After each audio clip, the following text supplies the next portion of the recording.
ఈ దినమున ప్రభు నీతో సెలవిస్తున్న మాట. Praise the Lord. దేవునికి స్తోత్రం. హల్లెలూయా. మన ప్రభువును ప్రియరక్షకుడైన యేసుక్రీస్తు వారి అతి శ్రేష్టమైన నామంలో మీ అందరికీ నా యొక్క హృదయపూర్వక వందనములు. నేస్తమా, అందరూ బాగున్నారు కదా? నిజంగా నీవు ఎంతకాలం బానిసగా ఉంటావు?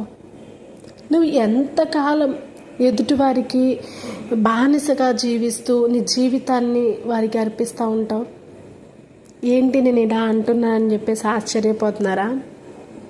ఏంటి మాట వినగానే నీలో అనిపిస్తుంది, అసలు ఏంటి ఇలా అంటుంది అని నీకు ఈ ప్రశ్న రావచ్చు.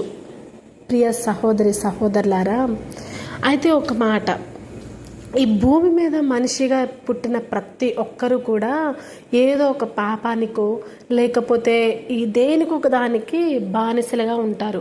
అదేంటంటే కోపానికో, వ్యభిచారానికో, త్రాగుబోతుతనానికో, ఇంకా కొన్ని సిచ్యువేషన్స్, కొన్ని పరిస్థితులకి, కొన్ని వాటికి మనము ఎలా అంటే సరెండర్ అయిపోతూ ఉంటాం. నేస్తమ్మా, అది దేనికైనా కావచ్చు, కానీ ప్రతి ఒక్కరు కూడా దానికి, ఆ పాపానికి బానిసలని గుర్తుంచుకోండి. అయితే ఆ పాపం నుండి నిన్ను ఎవరు విడిపించగలరు అనే విషయం కోసం ఆలోచించావా ఎప్పుడైనా? నేస్తమా, నువ్వు ఎంత ఆలోచించినా, ఎంత ప్రయత్నం నువ్వు చేసినా ఆ పాపం నుంచి బయటపడే మార్గం నీకు తెలియకపోవచ్చు. కానీ అది ఏంటో తెలుసా? అది తెలుసుకున్న కొన్నాళ్ళకి దాని జోలికి నువ్వు పోకుండా ఉండొచ్చు. ఇప్పుడు ఆ పాపం నుండి కొన్నాళ్ళు బయటికి రావాలని చెప్పే సొల్యూషన్ ఒకవేళ ఈ లోకంలో డాక్టర్స్ ద్వారానో, మనుషుల ద్వారానో, దేనిదో ఒక ద్వారా నీకు సొల్యూషన్ తెలిసినప్పుడు అది కొంతకాలం దానికి నువ్వు పోకుండా, దాని వైపు నువ్వు చూడకుండా ఉండగలుగుతావు. కానీ శాశ్వతంగా దాని నుండి తప్పించుకోగలుగుతావా? ఆలోచించు. నేస్తమ్మా, ఆ పాపం నుండి నిన్ను విడిపించే శక్తి ఎవరికయ్యా ఉందంటే ప్రభువైన యేసుక్రీస్తు వారికి మాత్రమే. ఆ దేవుడే మనిషిగా ప్రభువైన యేసుక్రీస్తు వారు యేసు అనే పేరుతో పాపరహితుడుగా జన్మించి జీవించి నీ కోసం మరణించాడు. ఆ పాపం నుండి నిన్ను విముక్తిని చేశాడండి. ఆయనను నమ్మితే నీ పాపం నుండి నిన్ను విజయాన్ని ఇవ్వడానికి ఆయన సిద్ధంగా ఉన్నారు. మరి నీవు విశ్వసిస్తున్నావా?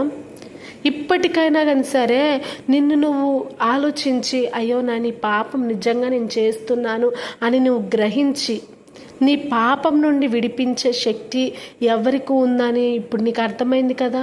అది ఎవరికి ఉంది?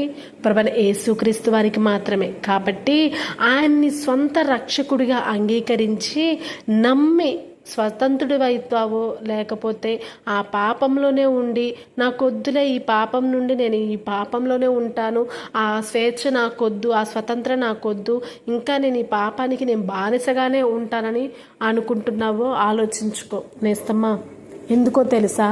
పాపంలో నీవు ఉన్నావనుకో, ఆ పాపంతో నువ్వు పట్టబడి పాపంతో నువ్వు మరణించేంతవరకు జీవించావంటే నువ్వు నరకానికి వెళ్తావు. కానీ నువ్వెప్పుడైతే తెలుసుకొని ఇది పాపం, ఇది దేవునికి వ్యతిరేకం, ఇది మంచిది కాదు, ఇది చెడు కార్యం అని నువ్వు గ్రహించి మారతావో అప్పుడు నువ్వు పరలోక రాజ్యానికి వారసులుగా మారడానికి, సిద్ధంగా ఉండడానికి నీకు అవకాశం ఉంటుంది. ప్రభువైన యేసుక్రీస్తు వారు ఏం చెప్తున్నారో తెలుసా? నువ్వు పరిశుద్ధంగా ఉండు. నువ్వు పరిశుద్ధంగా ఉండాలని ప్రభు ఆశపడుతున్నాడు, నువ్వేదో పాపం చేయాలని కాదు. కాబట్టి ఇప్పటికైనా జ్ఞాపకం చేసుకొని గ్రహించు, పాపం నుండి విడుదల పొందు. ఆ పాపం విడుదల నీకు కావాలంటే ప్రభువైన యేసుక్రీస్తు వారిని నువ్వు అడిగినట్లయితే ఆయన నీకు సహాయం చేయడానికి సిద్ధంగా ఉన్నారు. దేవునికి స్తోత్రం. హల్లెలూయా. కాబట్టి ఆయన్ను వేడుకుందాం, ఆయన సహాయాన్ని పొందుకుందాం.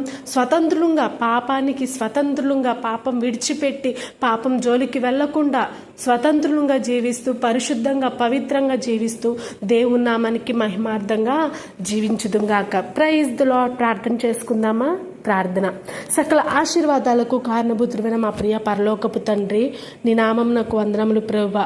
మమ్మలను మీరు దీవించండి, ఆశీర్వదించండి అయ్యా. మేము అనేక పాపముల చేత పట్టబడి కొట్టబడి జీవిస్తూ ఉన్నాము తండ్రి. మమ్మల్ని దయతో క్షమించండి అయ్యా. ఈ లోకంలో మనుషులు మమ్మల్ని ఆ పాపం నుండి విడుదల ఇవ్వలేరు, కానీ నీవు మాకు సహాయం చేయగలవు. కాబట్టి నిన్ను అడుగుచున్నాము, సహాయం చేసి దీవించి ఆశీర్వదించి మమ్మల్ని పరిశుద్ధులుగా మార్చమని అడుగుతున్నాము. సహాయం చేయండి ప్రభా. మాకు సహాయం చేసి మేము మారి అనేకులను మార్చగలిగిన గొప్ప సాధనముల వలె మమ్మల్ని వాడుకుంటారని నమ్మొచ్చు. ఈ చిన్ని ప్రార్థన స్థితి పరిశుద్ధ నామంలో అడిగి వేడుకొని ప్రార్థిస్తున్నాము తండ్రి. ఆమేన్. Praise the lord.